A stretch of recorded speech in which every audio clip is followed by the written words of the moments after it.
There are any number of ways that you can be in connection with somebody and have it work for you. You can set your own rules. You can make your own rules, but make sure they're your rules that you're playing by, not somebody else's. So when you come into your heart space to start making these rules, so to speak, and I'm saying that lightly because rules can change. You can change your belief systems. You can change your rules. Things can shift and change over time. That's not a big deal. But for now, really kind of connecting into your heart and asking yourself, okay, what is it that is truly important? What do I want out of a connection? And what am I willing to accept? And what am I willing not to accept?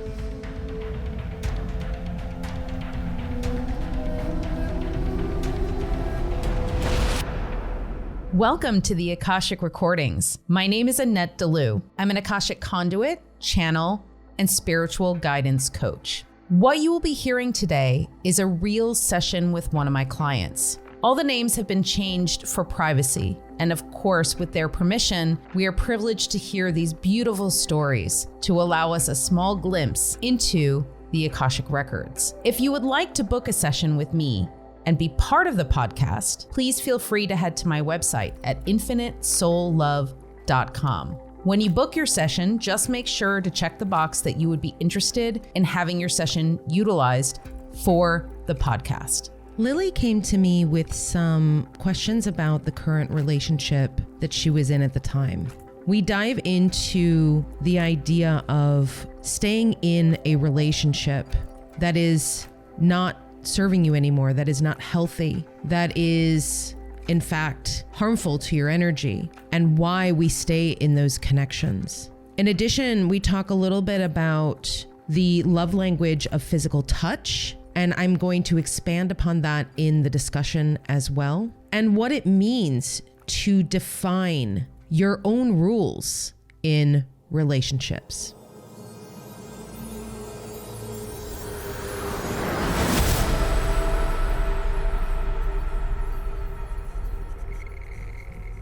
So tell me, what would you like to talk about today? Mostly when I booked it, I wanted to talk about a particular relationship in my life. And then I didn't manage to come up with really any other things. That's okay. So I was like, we can start there. And then if there's more time, I'm sure there's other things to look at. Sure, we can kind of see where the guides want us to go after that. So yeah, no problem. We've talked, I think, a couple times, and I was like, I think I've come with not a lot of questions, and it's been okay. Yeah, absolutely. That's usually the case. Like sometimes I actually have clients who come in with 0 questions and they're like, I don't know, I just felt guided to book a session. So I'm like, all right, let's see what they have for you, So Cool. Okay, cool. yeah, that totally works. So, okay, tell me a little bit about the relationship that you want to know about. We were seeing each other for 2.5 years, and I thought it was more than it was. He's been seeing other people, which I kind of knew, but I didn't know the degree to which that was happening. He ended it, and then he came back, and I haven't yet fully cut him off, but I'm working up to that. And so I'm just wondering if there's insight into our connection, past, and if there's any purpose to it in this life. Yeah, certainly. So when he came back, did you decide to engage again? Is that why you're thinking about cutting things off now? Is that what happened? Oh, yeah. He's broken up with me several times over the 2.5 years, but it's we didn't really have to break up because we weren't really in a relationship. And this is the first time where I was like, okay, I'm actually done when he ended it, but I did re-engage. I haven't been able to say to him, I'm done. Okay. All right. So we can explore that then. We can explore what the connection is, what you are needing to learn in this situation, and how you can proceed forward. That would be great. I'm seeing some really good stability in your root chakra. And then I'm seeing something that is sort of almost like a piece of fabric that's kind of floating in and out of the light. And what this is this is a shadow of something from the past that keeps on coming into play. And this does have to do with the relationship you're speaking of. Okay. Mm-hmm.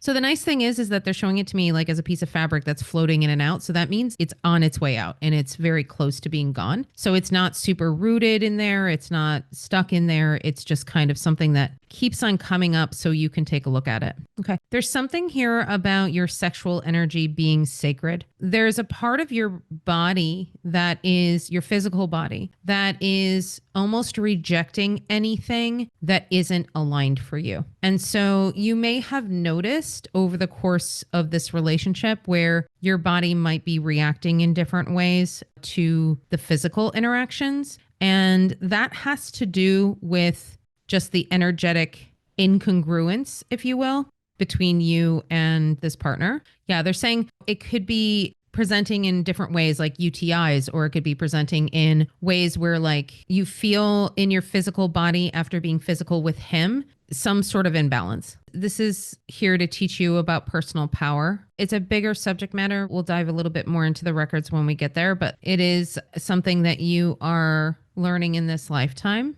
I'm hearing knowing what you actually want, even though you were aware of your partner having other partners. You kind of convinced yourself that you were cool with it. And what you're trying to identify is what is it that you actually want and need? Because there's nothing wrong with if you are cool with it, but it's just a matter of why are you cool with it, right? They're saying like when you said, you know, you knew he was seeing other people, but not to the extent that he was. What is that difference, right? And I'm not asking you the question specifically. It's just kind of an overall question, right? Can I speak to it? Yeah, go ahead. Well, and in like learning the degree, it's like the degree to which he was actually just lying to me about like everything Okay. is what it's revealed to me, is that the things he would tell me were going on for him when he was unavailable would make me sympathetic to him, but it was really just that he was doing other things. It's not that he was having a hard time or mentally ill or sick or all these things. So It was mainly the lack of transparency, the lying. yeah. Your heart chakra looks good. It's in a space, though, of not knowing what it wants. This is in regards to your ability to connect to others and what you want out of the connection. I'm hearing, I don't know how to love. And that has to do with outside factors. Your heart intrinsically knows how to love. Your soul knows how to love. That is something that is a constant because you are love. The challenge comes in when you are not getting that love reflected back at you. So either you're not having it reflected back at you or you are not able to receive the love that is being given. For you, this challenge in the heart chakra, the not knowing how to love, has to do with the reciprocal energy that has not been received. So when you're not in reciprocal energy, you wouldn't know how to love because you don't know how the other person is actually giving or receiving love because you're not receiving it from them. And so it's almost as if you're swimming in a pool and you don't know which direction to go. The image they're giving me is almost like a kiddie pool too. It's like, it's not very deep. It's a very shallow pool, but like you're still kind of stuck and you don't know which way to go. Your crown chakra is looking really good. It is open from time to time. You don't have it open all the time, but that's okay. You're getting the messages that you need. Your third eye is interpreting them well. That's interesting. You're getting the messages, but you're saying like, I don't know how to do that. Like, I don't know how I go about doing that. So like, you know what you're here to do. You know what you're meant to do. You don't really know how you're supposed to do it. And they're saying like, you don't need to know the how. Okay. So they keep on showing me this in regards to your current relationship. And it's almost as if you want to speak and then you don't, because you almost don't even have the words to express what you're feeling and what you want to say. And then it almost feels like it's a waste of breath. So then you just don't. There are a lot of things that haven't been spoken. There are a lot of things that you haven't said. I want to thank Akula, my Akashic guide. Thank you so much for being here. Thank you to Archangel Metatron and Archangel Sandalphon for being here as well, guiding us through the Akashic Records. Today we are opening up the Akashic Records. All right, so then let's take a look at your soul's origins, like where you originated together. You have had past lives together. Oh, interesting. They're saying that the past lives that you've had together, though, are irrelevant. So I'm seeing you've had 2 past lives together. This is the 3rd. And basically what you are meant to do is clear his energy out of your life. Yeah. The situation that you have going on now is very similar to the previous situations you've had in the previous lifetimes. And so this is the lifetime where you're meant to extricate yourself from this person. The energy that they're showing me, and I hope I can describe it, it's like, that's a good description, thank you. It's like Swiss cheese. You have all these holes all over the place and it's not solid and it's in the process of crumbling. And that is a good thing because in the past, the connection that you had between the two of you was much more solid. You were much more reticent to leave him. You were much more entangled in who he was. This time around, like the hold that he has on you is not strong at all in comparison to the other lifetimes. Mhm. This is why they were showing me in the root chakra, like a piece of fabric, like blowing in and out. It's like, this is just something that needs to be cleared. It needs to be cleared out. Okay. Can I ask you, have you had any other relationships in your life where you've had this same situation? There are a couple of other ones that have some similar aspects, I would say. Okay. What are the similar aspects that you would connect to your current partner? It was all about them. Okay. The initial one was in my early 20s, and I just kind of like gave up my life and followed him around. Mm-hmm. And then he had a baby with another woman while we all lived together. And he was really also good at lying. And then there was another guy that I dated for a few months a couple of years ago, but he was more clearly insane. And I was like willing to do it because of the sex. It's almost like I'm like having sex has this value that I'm like, yeah, okay, I can like put up with all sorts of things. But like he wanted me to take care of him. He wanted to move in with me. And I said no. So he felt like I was like the starting of just like, no, like I won't put up with that. Mm-hmm. But it was still 3 months or something like that. Is that enough information? Yes, absolutely. So what they're showing me is that those two relationships were preparing you for this one. Okay. Because there are a couple of different ways that these things can come about. Sometimes we end up with the same person that we're sort of dating over and over again. And sometimes that is for the reason of breaking out of a particular pattern that we have created for ourselves. That's not the case for you. Mhm. This is not a pattern that you've created for yourself from previous lifetimes. This is a very soul specific situation that you were meant to clear. So the reason why you had those other two relationships earlier on was to show you, this is to remind you what is going to be coming up, and you need to be able to stand up for yourself and step away, right? And so it was almost like practice for you to be able to do that with these other two souls, because with your current partner, it's exponentially more difficult because of the soul connection you have. Yeah. Because of those previous couple of lifetimes. So you signed up for those experiences knowing and understanding that this was like a training ground for what you were going to be experiencing for this. Mm. They want to be very clear about what you are meant to experience and learn from this situation. The experience is not about making him see the errors of his ways. It is not about teaching him any lesson. Mm-hmm. It is not about trying to get him to see your point of view. It is simply for you to take your power back and walk away. You said something very interesting earlier about how you would put up with a lot for the sex. Yeah.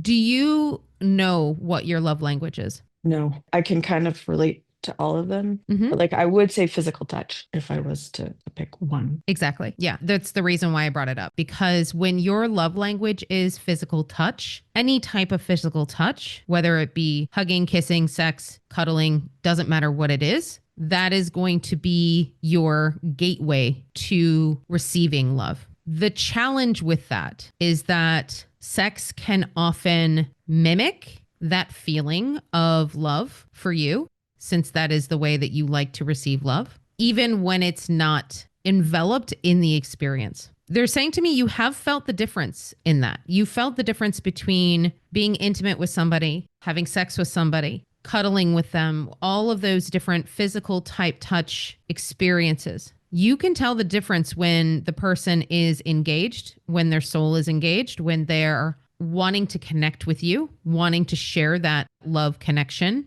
and when they don't. Mm. And the problem with your current partner is because he is not giving you the love that you're looking for, you're trying to get it in a way that is the path of least resistance, so to speak, which is through physical contact. Mm-hmm. The problem is he does not know how to connect to his own heart in order to find what it is that he's looking for. It's the reason why he's connecting to so many different people, because he's looking for something outside of himself that he needs to find within. If you were able to actually connect to his heart and understand who he is as a person, as a soul, and learn how to love, he would be much more discerning about the people he connects with. But that's not happening at this moment. At this moment, he's like, I'm hearing like throwing things at a wall to seeing what sticks. Yeah. So other than the physical, what are the other aspects of your connection with him that are sort of keeping you tied to him, keeping you connected to him? I guess there's like he's a musician, so I think there's part of me that feels like that we would be good together in that way. Okay. For what reason? Well, I mean, like I was taking drum lessons with him. Like he's more skilled than I am, and so I guess there's like I want to do more musically. So there's that. He's funny. Okay. I don't know what else. Is drumming something that you really want to pursue? No. Okay. No, what I want to pursue is like songwriting. Okay. And drumming is a fun thing. It gets me out of my head. Okay. And I thought would make me like a better musician to have that kind of rhythmic bass. Okay. So, sense of humor, somebody who's funny, and somebody who can pique your interest, maybe offer something more to you than you have experienced so far. Yeah.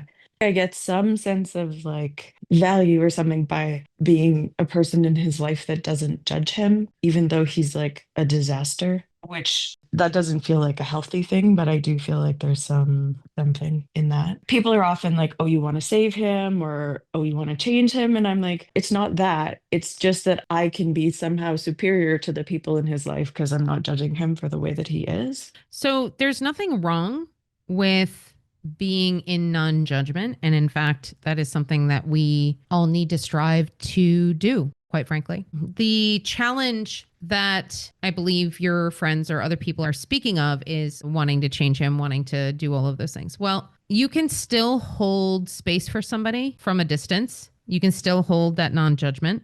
You can even hold love in your heart for somebody from a distance. It doesn't have to be while you are involved in their chaos. Mm-hmm. There is a part of this spiritual journey that can become difficult because when we start seeing people from the perspective of their souls, we can start to see that everyone is worthy, that everyone is beautiful. We can start seeing their wounding and say, I know exactly why this person is the way that they are because they are so transparent in their wounding. And so it becomes easy to look at them and say, I see who they really are as a soul. And I see the good in them. I see the beauty in them. And all this other stuff is just their wounding. It can be very, very easy to get caught in that trap of saying, well, I know that this person is X, Y, and Z because I've seen it and because I see their soul. And then doing yourself a disservice by engaging, waiting around, being in a space of saying, I know what kind of person they are. And so I know that person is going to come out eventually. So it's not quite a, I'm going to save them, but it's more of a, maybe I'll just wait it out until that real person comes out. Mm-hmm. And that isn't always healthy either, especially when you become the target practice for a lot of that wounding. Mm-hmm. If you were able to be neutral in your energy surrounding him and the things he lies about, the things he hides from you, then my question would be, what are you looking to get out of the connection? You don't have to necessarily answer that at this moment, but it's something I want you to really connect to. What am I getting out of this connection? And why is it something that I want to stay in? Now, have you sat down and connected to your own heart to ask yourself what it is that you would really like to have in terms of a romantic connection? I have a sense of it. Okay. Can you describe it at all? Well, I would like somebody that I can talk to and who's present and like cares about me. And do you feel like you get this presence and communicative connection with him? No? No. So what I would like you to do is imagine that you have a cord of light coming from the top of your head and allow that cord of light to go all the way down into your heart space. I want you to take a deep breath and breathe into your heart. And maybe if it helps, you can put your hand on your heart as well and ask your heart what it is that it needs in regards to this connection. Are you getting any sensations or any messages? If I was to interpret, it's like, because my head is there, right? And I'm like, okay, Mm-hmm. if I just stay here, it's like, actually just stay and you'll know what to do. Like, you'll know what to say when you're ready. I know this is an odd question. What I want to kind of explore a little bit is the idea of polyamory. Is that something that has ever interested you, or is that something that you have thought about in any way? Yeah, I'm curious about it. And I don't really think that relationship with one person is relevant to a relationship with another person. So it's like I'm kind of open to it. I don't feel like I need multiple sexual partners, but also my experience of people when they get into a relationship is they often shut themselves off with other people of the same sex, particularly. So you can't have like a real connected experience with someone because they're like, oh, I have to only do that over here. Okay. Yeah. So there are aspects of it that I do find interesting. And with this particular person, I was like, I know what his reputation is, I know what his history is. It's likely that he's seeing other people. And as long as my interaction with him is good for me, then that's okay with me. But he's not really okay. And he doesn't want to talk about it. And everything's a secret. And like what I'm not okay with is that he's like, oh, I'm sick, I'm in the hospital, but then his car is parked at this other woman's house, right? Right. And I'm like, well, okay, cool, but why can't we just be open about this? Like I already know you're seeing her. She told me anyway. When it comes to what you're looking for in a connection, Mhm. what is really important is for you to really get solid on what it is you're looking for, what you want to explore, and what is the most important aspect of the connection. So, from what I'm hearing, truth is very important, regardless of whatever that truth is, Mhm. as well as a deep and meaningful connection that you have where both of you are present in the time that you have together. Mhm. Whatever that looks like for you, you can explore and you can come up with various different ideas of what you would like to try. So, if polyamory is something that you would be interested in looking at, let's say, think about all of the ways in which that could play out and feel into your heart which things feel good and which don't. And by that, I mean, there are some couples that are in a committed relationship with each other. And then on occasion, they bring in a third person. There are times when you could have somebody who is in a connected relationship and each person is able to have a person outside of the connection or multiple people. It really has a lot of different purposes. It has a lot of different reasons. And it really is up to you and where you are and what is okay for you. And if you feel like you are settling simply because you want to be with this person, that is one thing. Okay. If you feel like having multiple partners is something you're okay with, as long as everybody is on the same page, then that's a whole other thing. Okay. So aside from this connection that you have with your current partner, there's some homework that I want you to do sort of on the side, which is really dive into these feelings and really identify what is right for you. And that might take some exploration. That might take some experimentation. And that could be a lot of fun to work through, right? It just depends on where you are and what feels aligned for you. Yeah. So during this time with your current partner, have you had the desire to have another partner or go and find another connection, or have you had the opportunity? I've gone on dates mostly when he breaks up with me. Okay. And it's like, I'm done. I have to be alone. Okay. And how are you feeling in those moments? When he tells me he's done and he needs to be alone, Mm-hmm. those moments, oh, upset, sad. So the dating feels to me energetically like getting back at him as opposed to something you actually want to do. Yeah, I'm kind of done for now. Like, Yeah. honestly, I'm just trying to get clear about like what I want to say to him or if there's anything to say or what I want to do. And I just want to spend some time with myself being single because that's not a thing I've done. Yeah. And that's where this exploration is coming in, that the guides are kind of encouraging you to do. Now, it doesn't necessarily mean you have to physically explore all of these things, but it's just sort of like going through that heart exercise of connecting to your heart and saying, all right, what is it that I really truly want? Because I think you really need to get clear on that before the universe can bring you what you really truly want. Yeah. Because right now, what's happening from a manifestation standpoint is you're continuing to engage with somebody who is lying, who is breaking up with you a lot, who's doing all of these things, and you're continuing to engage in that energy, which basically tells the universe, yep, I'm cool with this. Give me more of this. Does that make sense? Yes. Yeah. So we want to move that from the current category of these are the things that I want to focus on into the other category of these are the things that I do not want to focus on. These are the things that I don't want, because I've clearly experienced this enough times to understand that every time he breaks up with me, it really upsets me. I get really angry, sad, grief, all of those things. And understanding that each time there is non-truth. And the reason why I'm saying non-truth is because there is a difference between truth and honesty. Somebody can be honest about something with the ability to leave a whole bunch of things out. So for example, he could tell you like, oh, hey, I went here, here, and here. That could be honesty about where he was, but he left out the fact that he was with this other woman and did all these other things, right? So the truth is what happened, the actual truth of what happened. And you can be honest about a whole bunch of things while leaving elements of the truth out.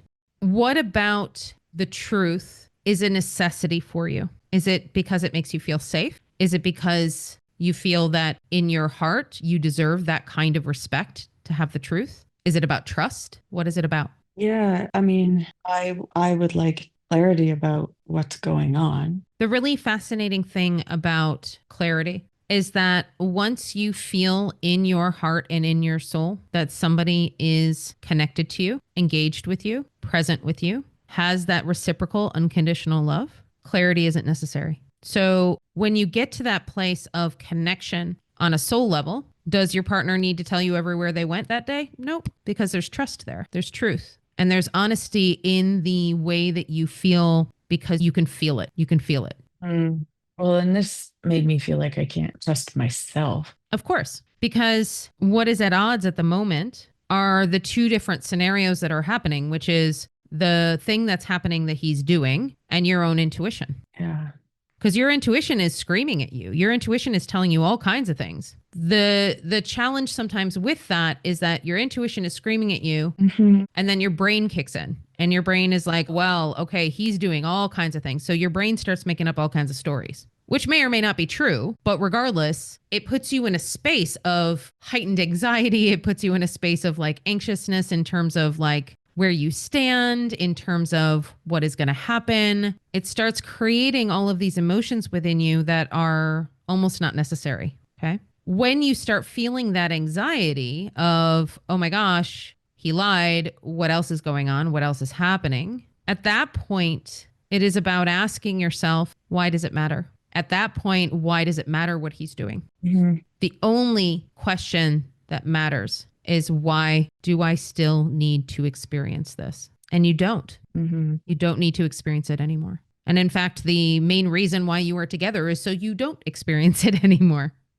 As you said, though, the time and place and way in which you end things is up to you in terms of when it happens, how it happens. The guides are just simply saying, don't wait too long. I don't think I can. Like, I'm pretty done. I'm hearing the words exhausted. Yeah, I'm pretty done. I'm pretty exhausted. Yeah. And I don't know what I need to be like, okay, for real, I'm done. Or now I'm willing to tell you. It's like I can't come back from once I tell him, that'll be it. Yeah. Like he keeps coming back when he's the one that ends it. But if I end it, there's no coming back. He's out of town and then he's back for a month and then he leaves for 2 months. I mean, that does sound like a good time. I'm like, he's going to be gone. I can just like relax and do my own thing and decide what I want to do in terms of like if I write him a letter or a text or I block him or Right. like, because I know, like you said, that there's nothing to tell him or show him or explain to him about my perspective or his behavior or his perspective. Like, Right. he just is where he is. And that's like, I can't change that.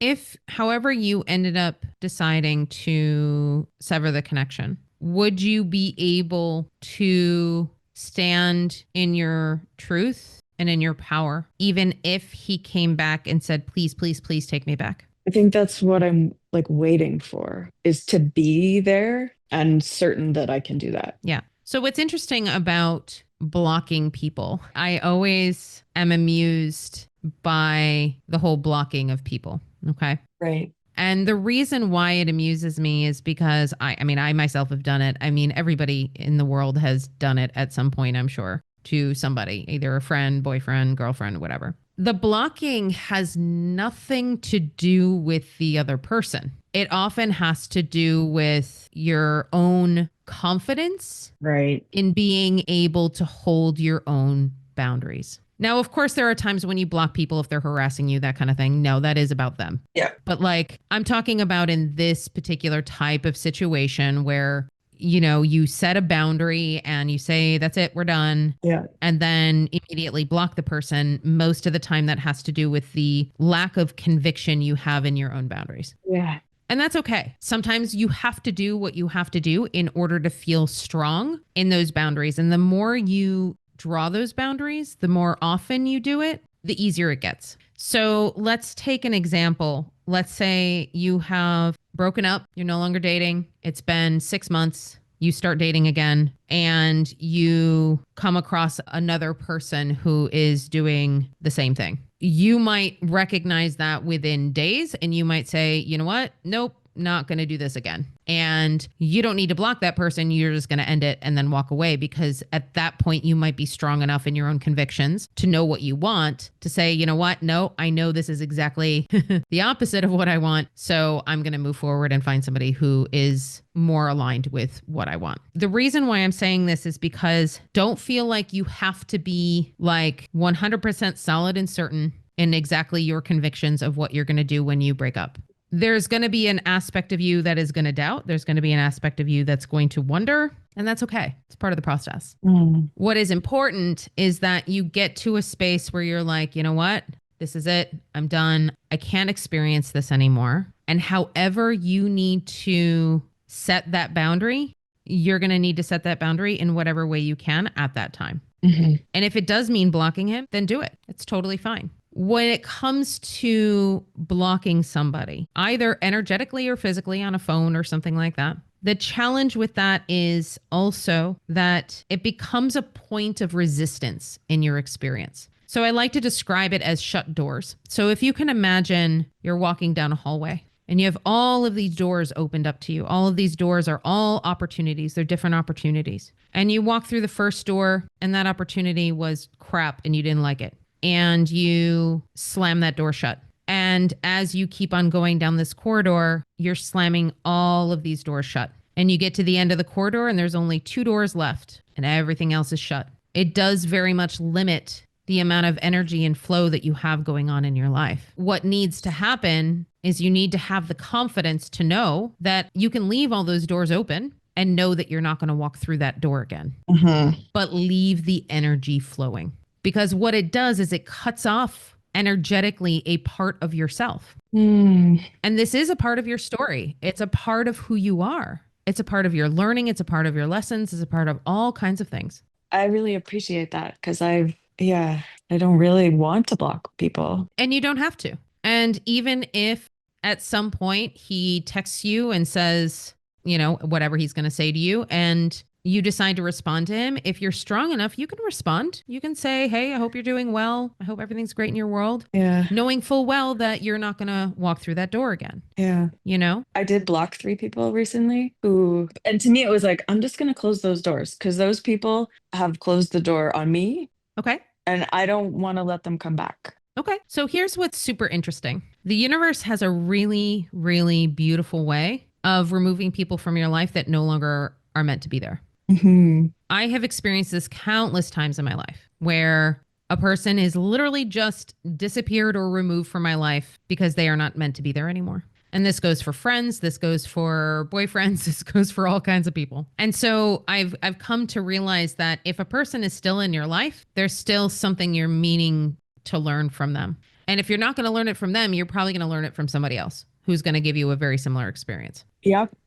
So sometimes that connection that you have is meant to show you where you're not standing in your power. So maybe blocking these 3 people was exactly that you needed to do. The challenge is stepping away from the energy of, well, you're not giving to me, so I'm not giving to you, so I'm shutting that door. Bye. That energy is wounding energy. It's victim energy. Yeah.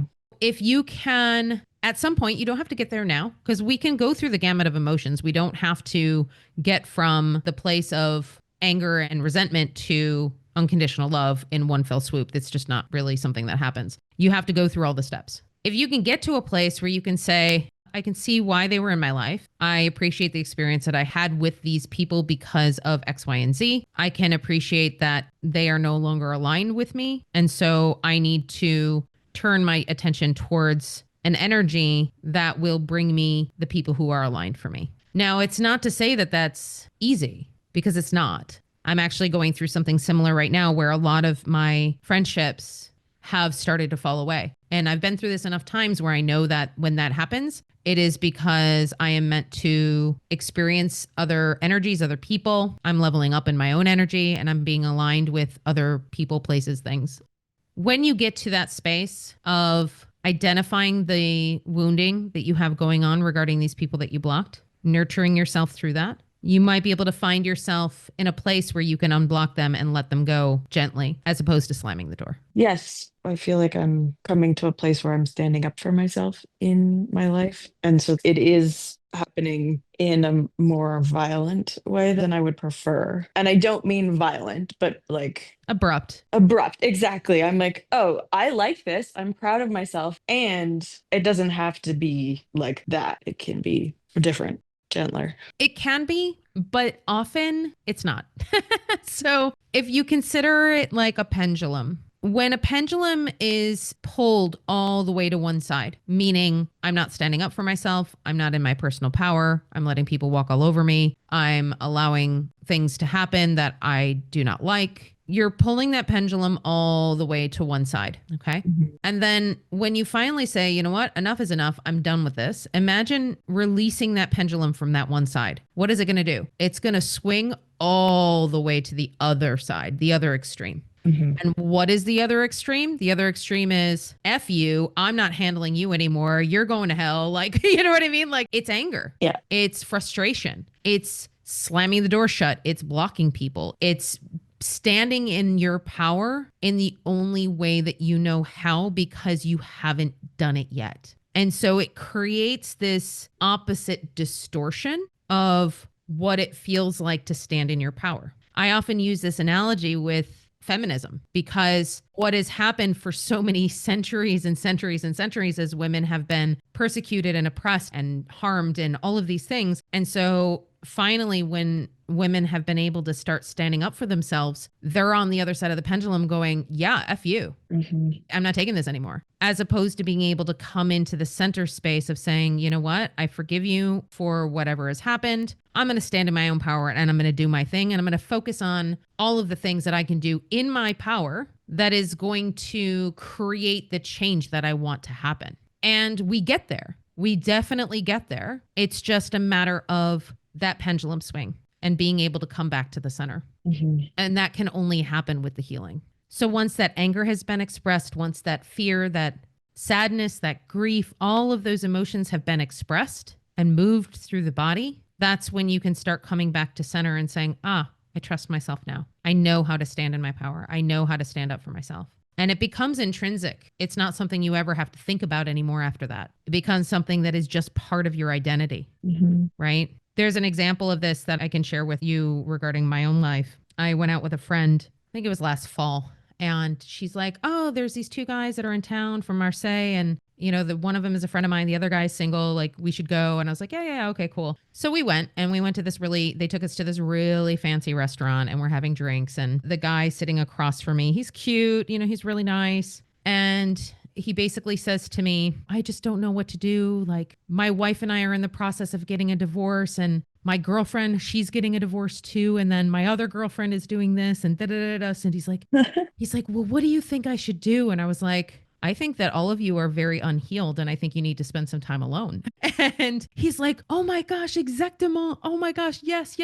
You're so right. It was so funny because the previous version of me would have 100% been like, "Oh, I can be the healthy one for him. I can be the one to change him," you know? And then when I looked back on who I used to be when I was younger and who I am now, I'm just like, I felt the strength in my power. Mhm. I felt the strength of seeing this man and seeing him exactly for who he was and where he was and all the things he was experiencing in his life and having compassion for him for having those experiences, but understanding that I want nothing to do with it.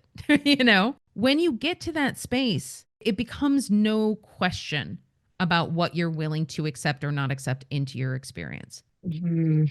So that's why I was encouraging you to explore all of these different things because there is not one template for how people are meant to be in a relationship. Mhm. There are any number of ways that you can be in connection with somebody and have it work for you. You can set your own rules, you can make your own rules, but make sure they're your rules that you're playing by, not somebody else's. So when you come into your heart space to start making these rules, so to speak, and I'm saying that lightly because rules can change. You can change your belief systems, you can change your rules, things can shift and change over time. That's not a big deal. Mhm.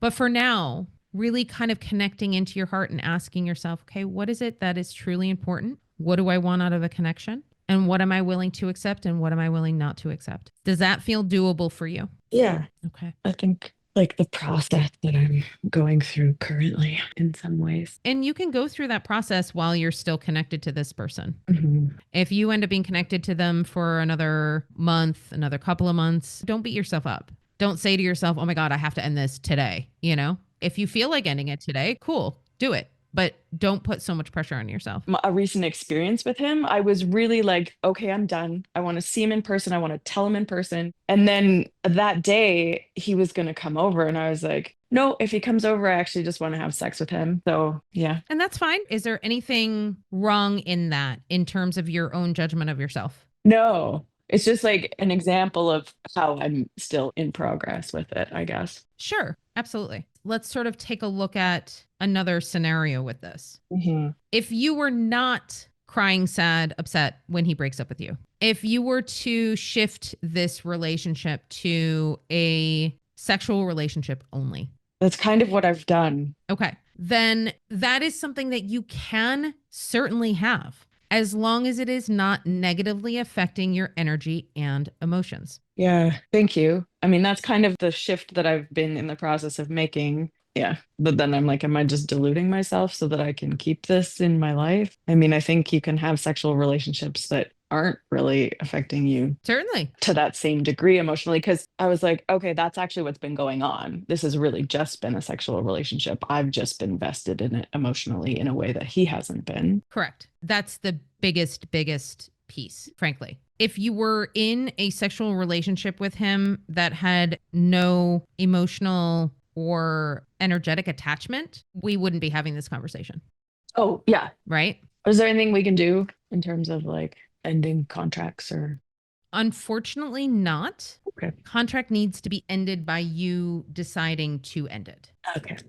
This is tied to your own self worth Mhm. and your personal power. I'm kind of checking in for a second. I want to see like what it would look like energetically if you were able to be in a sexual relationship with him without having any sort of energetic or emotional attachment. And what's interesting is oh, the irony. Oh, that's so funny. Okay. So the interesting thing is that once you get to that place where you wouldn't care, Mhm. you wouldn't want it anymore. Right. I love the universe sometimes. The paradoxes that come up in our journeys are pretty amusing. So yeah, I mean, they're basically saying like, had you gotten to that point already, like you probably would have just completely lost interest and moved on to somebody else because it does go back to the feeling of wanting to be loved and getting that physical affection, given the fact that that is your love language, is giving you the simulation or the feeling of it. Mhm. So if you can recognize what you are needing in that moment, whenever you are in that space of like, well, okay, like I don't want to see him, but then I want to have sex. So what decision am I making right now? Connect into your heart before you make that decision. and ask yourself, am I going to be fulfilled by having this sexual experience or am I not? And that answer can change based on what happens and where you are at that time. But you do need to ask yourself that question, because what's happening is you're having the sexual experience because you know that that's a way that you can have that temporary feeling of connection. Let me ask you this. How do you feel after the sex? It used to be like, I don't know. I mean, what I felt afterwards. How about the last time, just the very last time? Or I should say the most recent. Yeah, like less satisfied, I would say. Okay. I think without the fantasy of this relationship, it's lost some of its excitement. So what I would like you to do right now is I'd like you to close your eyes. Hmm. And I would like you to imagine that you are traveling back in time to that very moment. And imagine that you are connecting to yourself at that moment. And I want you to ask that version of yourself how she's feeling. Empty. Empty? Hmm. Okay. Anything else? Well, I said sad and lonely as well. Oh, sad and lonely. Okay, sorry, I didn't hear that. And empty, yeah. Okay. So can you ask her what it is that she needs right now? To be loved is what Okay. I just didn't want to say it. How would it feel for you to say to her right now that from this point forward, you were going to start to make decisions in honor of that? Yeah. And how does that make her feel? Relieved. Good. So it can be the connection that you have with her right now that helps you to feel less lonely, that helps you to feel less disconnected. So it's like you're taking the version of yourself that is in the current state and the previous version of yourself, and you can walk hand in hand on this journey together. And you can ask her opinion. So if you're about to make a decision, you can just close your eyes and ask her, what would you like me to do? And she can tell you. So I want you to be able to check in with her from time to time and see how she's feeling. Eventually, what will happen is that you two will become indistinguishable from each other because you will be the same. You will be on the same page. You will be making the same decisions. Okay. How are you feeling? Like that we might have done something on an energetic level that will become apparent moving forward. Amazing. Wonderful. All right. So we are going to close the Akashic Records. Thank you to Akula, my Akashic Guide. Thank you so much for being here and guiding us through this session. The records are closed. The records are closed. The records are closed. Thank you.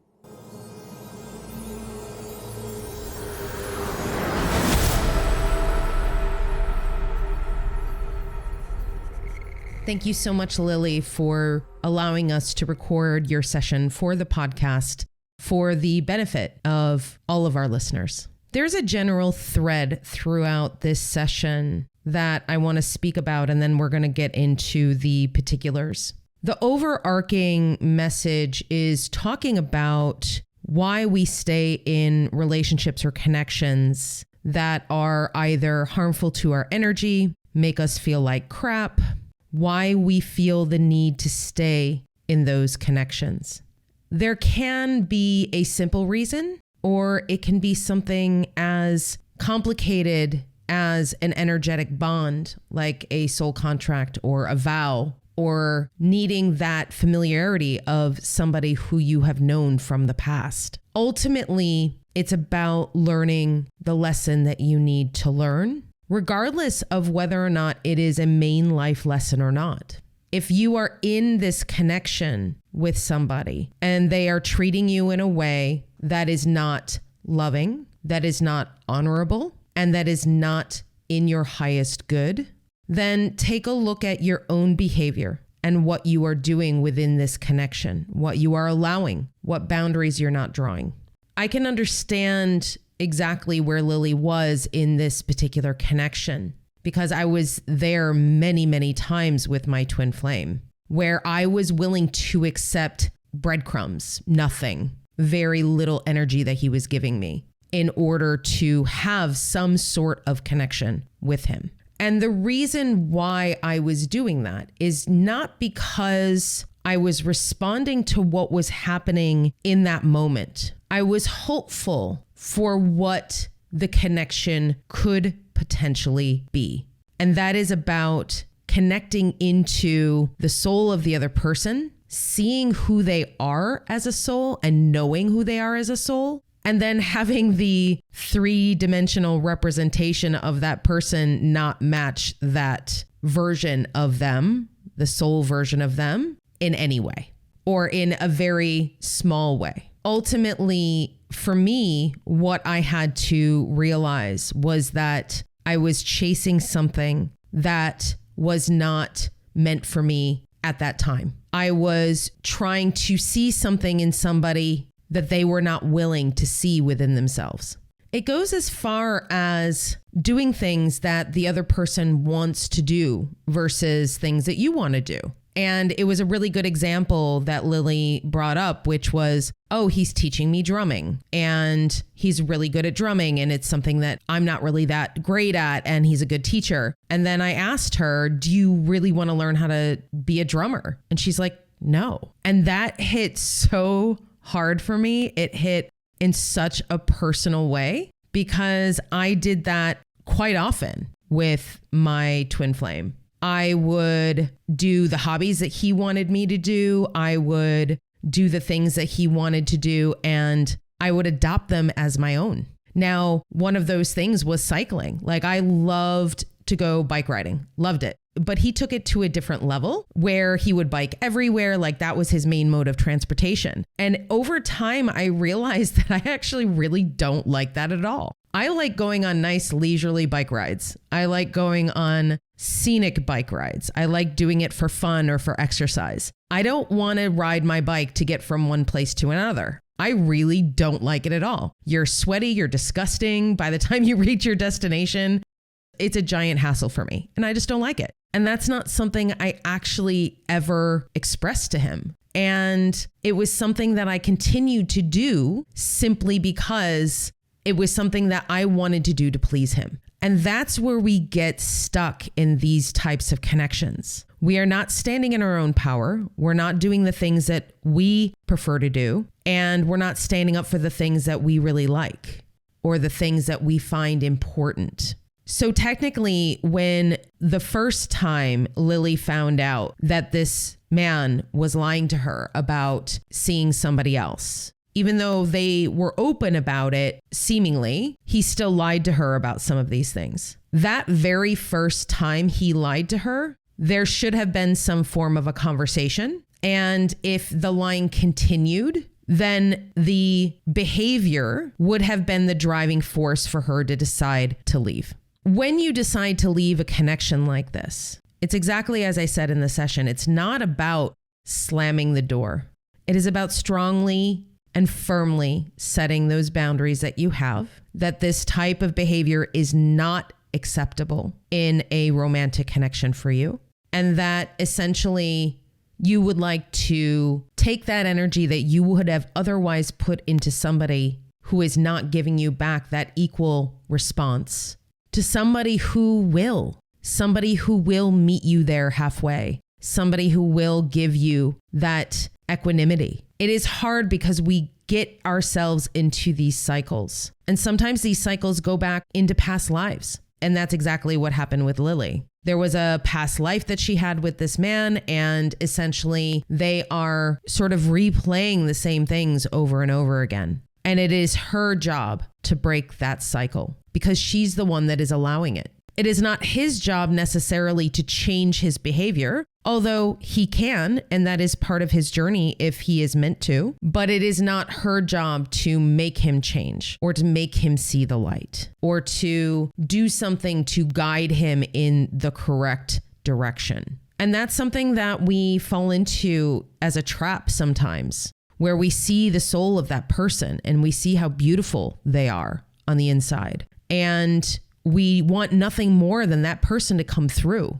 And yet it just doesn't happen. And we wait and we wait and we wait for that moment to happen where that beautiful person comes through, and it just doesn't come. And that is because we're waiting on somebody else's journey. And that's madness. You can't wait on somebody else's journey. Like, think about how long it's taken for you to get from one place to the next energetically. And imagine that you are just sitting around waiting for somebody else to do the same thing. It's not a healthy thing to do, and it's not something that's going to benefit you in any way. And that took me a really, really long time to figure out. It took me a long time to identify that while my twin flame has the most beautiful soul and the most beautiful heart, his behaviors towards himself and towards others are not aligned with that beautiful soul and that beautiful heart. And there's nothing I can do about that. And so the only thing that I can do, which is the only thing that Lily could also do, which is to draw the boundary and remove herself from the situation. It can be difficult. And what is important here is not judging yourself.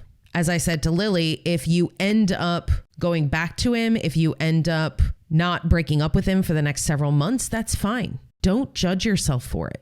It'll unfold the way that it needs to unfold, but you need to set the intention that I am moving into an energy that is more healthy for me. I am moving into an energy where I can speak my truth about the things that I like and don't like. That ultimately the reason why maybe Lily was taking drumming lessons is just so she could spend some time with him. So instead of saying, yeah, I would like to take drumming lessons, she can simply say, I just want to spend time with you, and not doing the drumming lessons just as a means to get there. So always look at the motivations behind why you're doing certain things.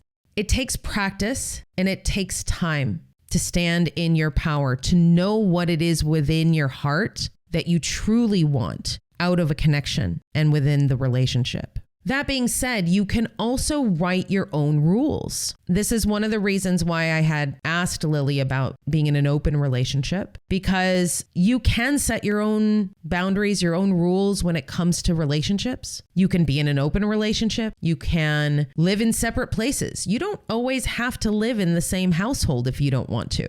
You can set those rules for whatever works for you. Traditional roles in relationships have no place anymore. There's no reason for them. If you decide to have children and have a family, but not get married, great. That's fine. If that's what you and your partner decide, there's nothing wrong with that. If you decide to not have children, there's nothing wrong with that either. If you decide to live on opposite ends of the world and come together 6 months out of the year, if that really works for you, then do it. Don't feel like you have to be together all the time, all day, every day. Because here's a secret. When you have the base and foundation of trust, divine connection, communication, and unconditional love, there's no amount of distance. There's no amount of lack of texting. There's no amount of anything that can shake that foundation in your day-to-day experience. So imagine what it would be like to be in a partnership where you decide that you want to just go on a trip with some girlfriends, and that partner says to you, yeah, go have fun. I'll see you in 2 weeks, or I'll see you in 3 weeks, as opposed to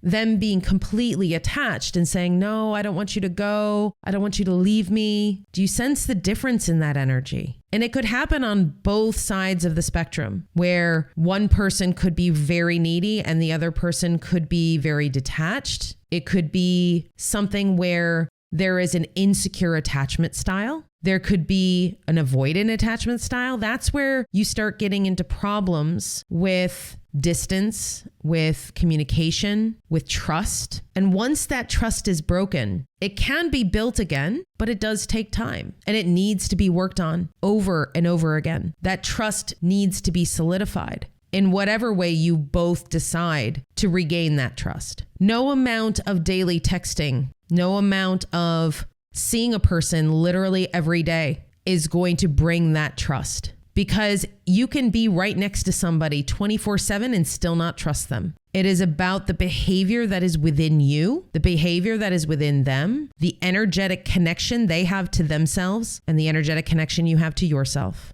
and how those connections meet in the middle, how those connections meet up together in that reciprocity, that communication.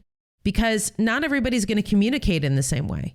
Not everybody has the same love language. And so those things need to be discussed. Those things need to be identified so you can work within the strengths of both people in the relationship, or if it's a polyamorous relationship, all the people in the relationship. That brings me to having multiple people in a relationship. The one thing you have to understand about that is that you are bringing in the energy of every single person you have sex with.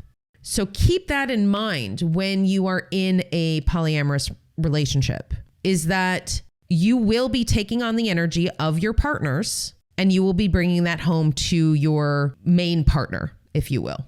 So be very discerning about the types of energies that you are inviting in, because sex is an energy just like everything else. And if you are having sex with people who have really seriously toxic energy, guess what? That toxic energy is coming with you. Now, it might not be there permanently if it's a person that you're with for a short amount of time, but it is something that can mess with your energy field in a big way. So just pay attention to that aspect if this is part of your journey. So let's talk about love languages for a second. And I just want to talk about one specific one, which is the physical touch love language. And I want to speak about this specifically because this was what Lily was talking about. And I want to talk about this specifically because this was the particular love language that I believe was Lily's dominant. And the reason why I guided her to sort of explore that was because I do believe that the reason why she was staying with this man was because her love language, being physical touch, was being activated with him. Now, I don't want to say fulfilled because it wasn't getting fulfilled, but it was getting activated. So when you have physical touch as a dominant love language, you can get that need met very easily through sex, through hugging, through kissing, through any sort of physical touch. The challenge with that is that you can easily do that without being conscious of the energetic repercussions of it.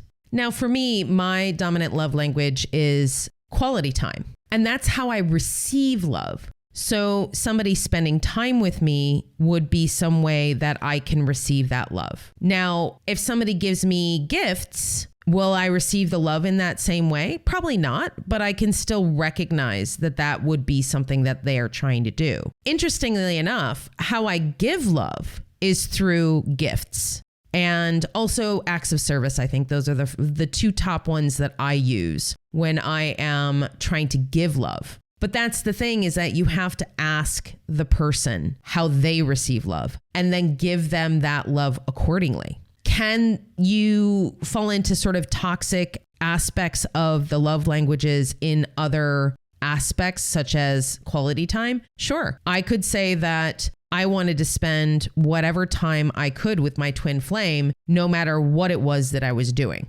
So that would be a toxic version of that, where instead of spending time with him doing things that I really enjoyed or he really enjoyed, and we were doing these things together and it was a mutual energy, there were times when I was doing things that I really didn't enjoy simply because I just wanted to spend the time with him. And so what I could do in a healthy sense is say, oh no, I'm good. I don't really need to do that.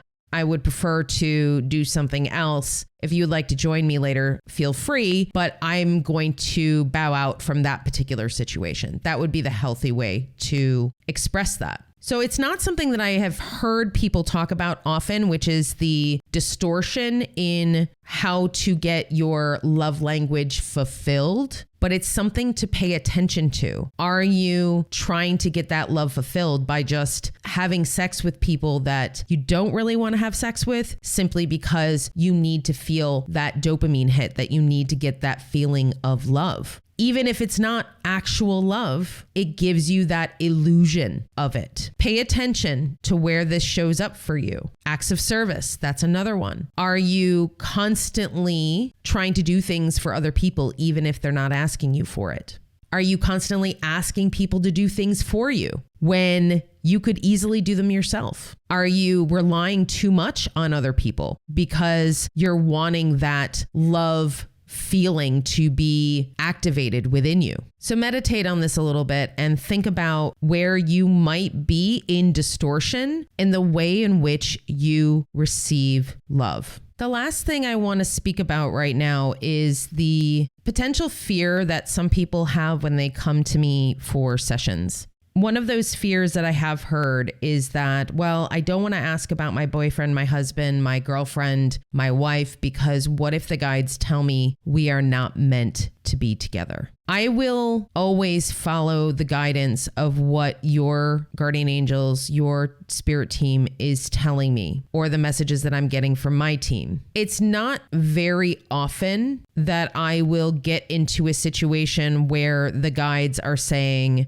absolutely not, this person needs to get out of this relationship. It's never that cut and dry. Your free will also has a lot to do with it. Trajectories, soul contracts, past lives. There are so many things that go into these answers. This was a particular session in which the actual reason for them being together is for her to leave him, so she can stand in her power and break the cycle of incarnating with this person. And that can happen from time to time. And I have spoken about in the past where oftentimes people will marry people in this lifetime simply to remove any wedding vows that they took in a previous life. And oftentimes you can tell if that's the case if you end up getting married and maybe let's say you've been dating for 10 years, you get married and then a year later you're divorced. It's that type of situation. There are so many different facets and reasons why the guides would tell you that you're not meant to be with somebody. But ultimately, most of the time, it is about your free will choice. It is about your journey, what you are meant to experience,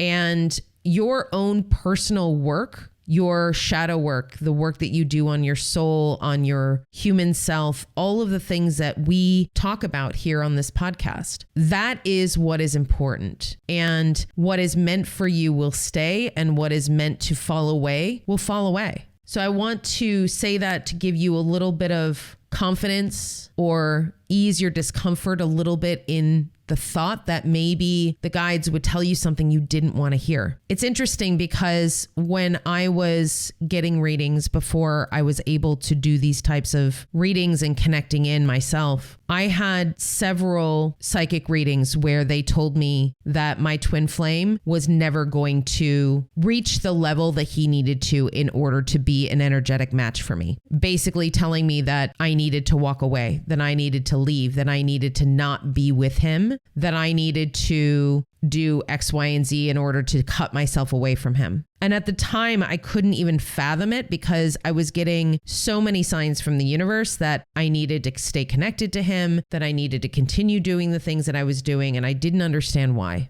Now I understand why, because I understand now what this journey has taught me. I understand why I have experienced the things that I have so I can help other people move through these experiences. So this was part of my journey. It was part of what I was meant to do because of the fact that this is what I am helping people with. So were the other psychics that I saw, were they wrong? No, they weren't wrong. It was just that I knew in my heart that there was something else within this connection that I was not getting and that maybe they weren't getting either. And also keep in mind, and I've said this many times before, when you get a psychic reading that is future telling or that is reading the energy of your current state, it is a snapshot of what is going on in that very moment. So there were a lot of things that were going on within him that when the psychic reader would read it, would see that, yeah, this is an energy that you don't want to be around. So did it take me a really long time to be able to stand in my own power and say, you know what, twin flame or not, this is something that I really need to step away from? Yeah, it took me a really long time, but I learned so much along the way.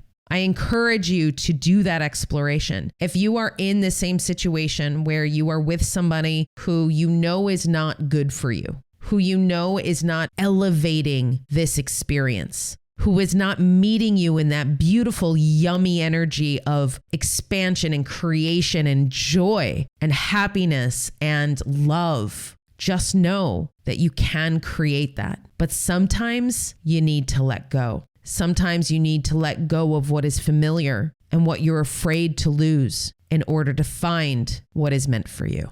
If you're enjoying this podcast, it would be really amazing if you could like, share, and subscribe.